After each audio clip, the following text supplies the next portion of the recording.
Okay, so let's discuss home fronts here. We're in week 7. We're going to look at home fronts well, on the Allied side and what's going on, as well as some resistance. So in the United States, of course, there are many changes that we see with regard to the home front. Of course, women come into the forefront here. Working in industry as well as working in the military in a variety of capacities. Of course, women in industry, we get the famous Rosie the Riveter image, as women took up positions in industry previously held by men.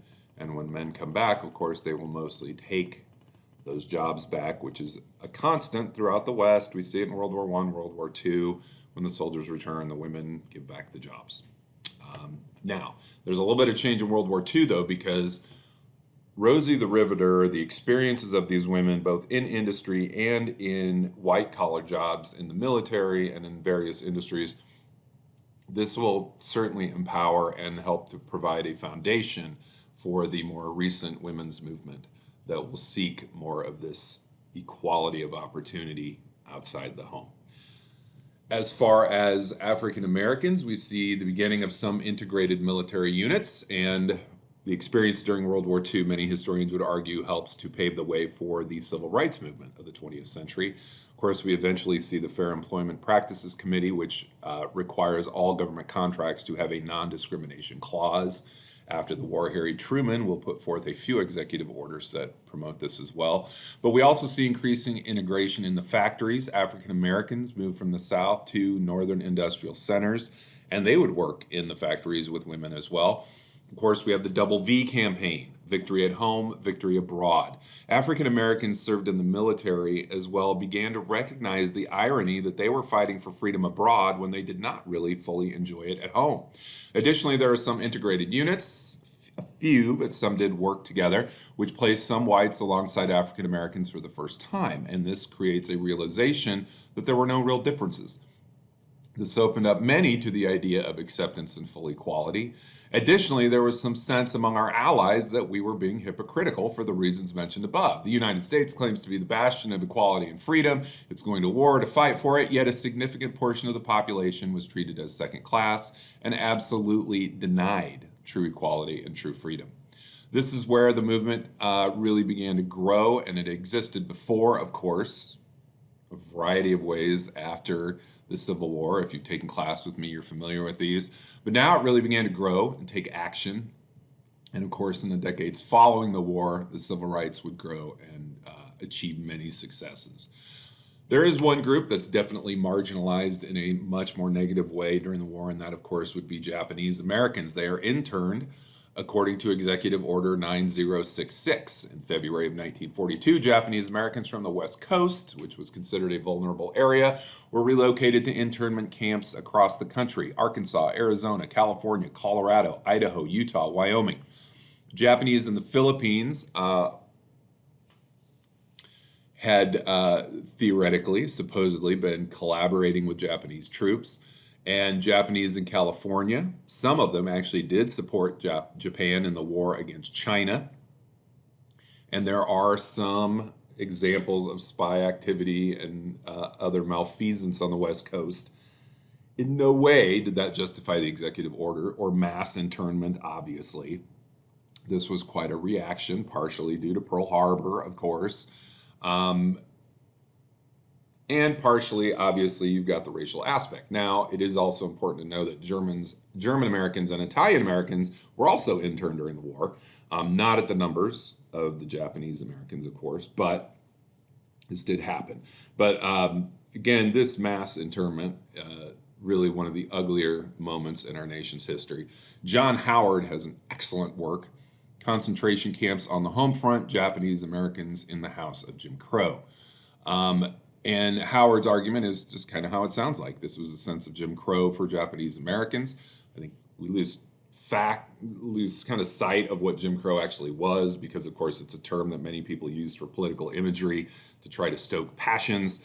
But Howard uses it really accurately here. And again, even the term the concentration camps. Of course, we look at the concentration camps in Germany and how terrible they were. Howard's arguing these were essentially the same. Now, they are considerably different. There's no massive work order being put in. Many Japanese Americans continued many of their communities within these concentration camps or internment camps. But again, there is no justification. It was absolutely abhorrent decision and behavior on our part to do this. And it says a lot that Japanese Americans, even after being interned, would still support the American way of life and fight for American institutions. So, as far as industrial production, of course, we see an increase in jobs, in money available for people, and in prosperity. Ironically, as Americans enjoyed surplus after a decade of shortages during the Depression, but they could not enjoy the surplus. Why? Because there was rationing. You needed cards to purchase gasoline, coffee, sugar, dairy products, processed foods, coal, firewood, meat. This frustrated consumers who would make up for it after 1945, and this is part of the economic boom that we will see in the 1950s, right? In the latter half of the 40s as well as throughout the 50s, people began to spend the money that they have because they couldn't during the war. We see an increased effort at recycling of metal, paper, rubber, anything that could be used by factories. The propaganda, or I shouldn't say the propaganda, because propaganda can be good, actually. But the big term that they threw out was get some cash for your trash. There's, of course, a great deal of investing. People invest in war bonds to fund the war. There is an increase in those on the government payroll. In 1940, 1 million Americans were on the government payroll. 5 years later, this number would jump to 3.8 million. There is your increase in federal government, right? And again, you do have propaganda. You have posters that support the war, films that support the war. All scripts had to essentially be approved by the government, cartoons, etc. And there are limitations on freedom of the press. One could argue that this is justifiable. Abraham Lincoln did this in the Civil War. Nobody seems to bat an eye. George Rader, Roeder, and his work, The Censored War, American Visual Experience during World War II, said that the U.S. press had more freedom than other nations, but still certain images were withheld from view of the public. But increasingly toward the end of the war, more truthful images were shown. Roeder argued, quote, the more Americans see of a war, the less likely they are to support it. And again, this helps to, if you will, justify or rationalize some of this treatment. George Will, a famous political commenter, this is unrelated to World War II, but it is related to this point that Rader makes, said, quote, if there had been television cameras at Gettysburg, there would be two countries. The carnage would have caused the North to let the South go. And indeed, what do we see during Vietnam? We see televised images of the horrors of Vietnam, and that is part of what directs the anti-war movement and gets us out of there eventually. So Rader makes the point, Will in his own way as well. Now, John Morton Bloom has an excellent work called V was for Victory, which further explored American culture and politics and how the two impacted each other. According to Bloom, key to understanding the war was FDR's necessitarian view. He focused on the war and doing whatever was necessary to earn victory and bring the boys home as soon as possible. His was a conservative approach to the war, and this would continue even after his death to the peace accords. Even after, as Americans did not believe it was their responsibility to reconstruct Europe. One example of this, the government worked closely with business. During the war, there was no free market, only a controlled market, says Bloom. Large businesses earned special privileges for their efforts. Another example that Bloom points to is that executive order and the internment of outsiders. FDR felt this was necessary to achieve victory in the war. Probably not, but again, he did this knowing that he had to do whatever was necessary to win the war. Does not justify it. It was a bad idea. Everybody agrees. A third example he put was that we worked closely with countries whose assistance we needed to help win the war. For example, Roosevelt did not pressure England to open Palestine to Jewish refugees because he needed Arab assistance with war materials. So, again, to pacify some groups, we have to alienate others. And some will point to this, of course, as part of the foundation of the horrors of the Holocaust, that we could have done more earlier. Now, the home front in Britain, we have changes in daily life due to bombing raids. Cities, of course, are destroyed. People carry on. There are daily bombing raids. There are daily trips to the shelters, and they ration almost everything. And the life of the British during the war, of course, was horrific. For the French, there is resistance. and this was true resistance. And of course, this is led by Charles de Gaulle. The Free French was a group that maintained dissent even as most French remained passive. De Gaulle himself was bitter. He was hostile to the fact that many French were loyal to Vichy France. Most evacuees or released POWs wanted repatriation rather than resist with de Gaulle, and this upset him. This was slow going, but there would be some pickup, including assistance from the French Communist Party that subordinated itself to his lead. By 1943, the establishment of headquarters in Algiers of the Free French and the federation of all resistance groups into the National Resistance Council and the Military Action Committee. This was further bolstered by the toughness of Germans in their occupation. Their treatment of the French increasingly pushed patriotic people into the arms of the resistance, and these folks were known as the Maquis, M-A-Q-U-I-S. By 1944, de Gaulle would proclaim the military arm of the resistance as the French forces of the interior. In Germany, so we will look at the axis very briefly here. There are conspiracies to take Hitler. These are abound. Many had nothing to do with his immorality, but more about his ineffectiveness in leading the German or the Prussian military machine, if you will. These had been minimized somewhat by the imprisonment of 200,000 Germans from 1933 to 39 and the exile of close to 500,000. Those the government feared could damage the Reich and its intentions. There was military and political opposition to Hitler, but little ground was gained as the Gestapo kept a close eye on conspirators. The Red Orchestra was the name of communist conspirators. Black Orchestra was the name of others. Assassination was the goal. Attempts were made, but of course the one who finally assassinated him would be Hitler himself. In Poland, July 1941, diplomatic relations with the Soviet Union are restored. POWs from 1939 are freed to fight on the Eastern Front with the Russians. After 43 and the discovery of the Katyn murders, K-A-T-Y-N, which are horrific, if you want to look into that a little bit more specifically, tense relations between the Polish government in exile and the Soviet Union would increase, and we see a rivalry between communists and anti-communists develop in Poland during the war. Now, of course, after the war, we're going to see Poland essentially absorbed by the Soviet Union. And this is actually also goes back to Roosevelt and his necessitarian view. He believed that to assuage Stalin and continue Soviet support of the Allies in the war, he needed to give in. We will get to that when we discuss peace conferences a little bit later in the term. Now, there are some successes of resistance. Sabotaged German military and transport installations and assisted the invasion of the continent in various ways. Sabotaging roads, harbors, and communication centers, which would hamper German troop movements, and guerrilla bands would harass their troops. Norwegian freedom fighters raided Wehrmacht laboratories and upset the work of German air experimentation there, including blowing up its heavy water section and thus denying Germans a half-ton of heavy water.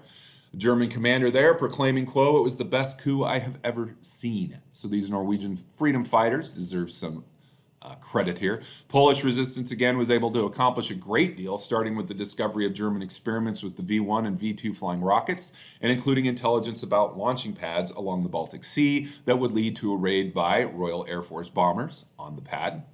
Poles and French patriots under the leadership of Leon Slawinski formed the Rousseau F2, which gathered vital info about enemy activities on the European continent.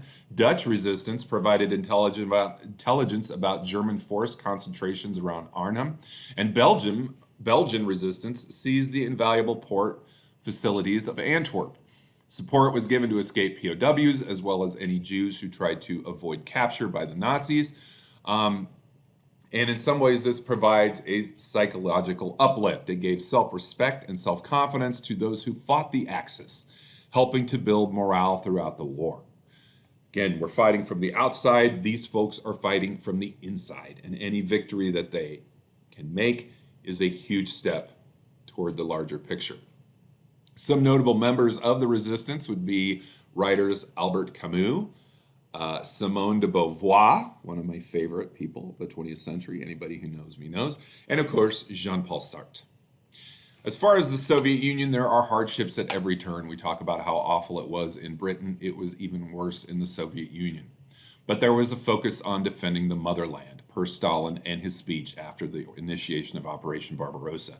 The siege of Leningrad is illustrative of what war was like for many, a siege that lasted 2.5 years and cost the lives of 1 million civilians.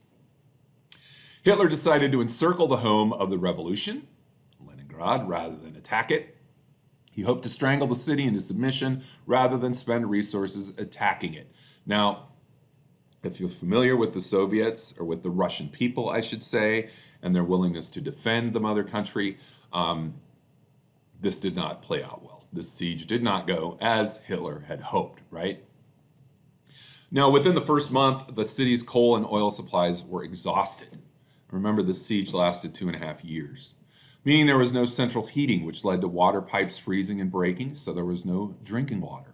Food rations were lowered to 1/3 of the amount actually needed by an adult, and the city's population of dogs, cats, horses, rats, and crows began to disappear from public view, finding their ways to the empty stomachs of residents.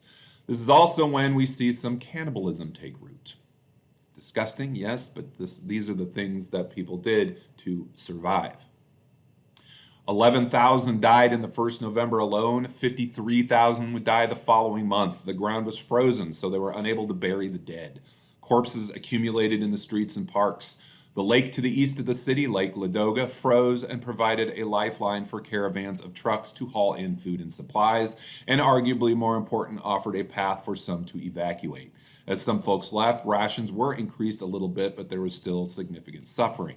If a family member died, the corpse may be hidden somewhere so that the rest of the family could still use that person's ration card. The famine caused significant misery. Folks could barely walk without a walking stick. Women stopped menstruating. People lost half their weight. They had to rest periodically, even if they were walking only a few blocks. And when they had funerals of any type, it was done in complete silence because people got used to the suffering. As one person who was there said, some people went insane with hunger. Another said, you don't know what it was like. You just stepped over corpses in the street and on the stairs. Another quote, during the winter, I don't think I ever saw a person smile. It was frightful, and yet there was a kind of inner discipline that made people carry on. A new code of manners was evolved by the hungry people. They carefully avoided talking about food. In Stalingrad and elsewhere, Zhukov would employ civilians to help dig trenches, prepare defense of the cities. We've talked about this. This would be significant. So really the Soviet people, the Russian people themselves, would play a large role in helping to defeat the Nazis as well. But again, the suffering that we see on the home fronts was horrific. In the United States, we didn't have it nearly as bad. We still had to sacrifice in many ways. But again, having to forge a resistance, having to feed people who otherwise did not have access to supplies, keeping people warm in the dead of a northern Russian winter, this was horror.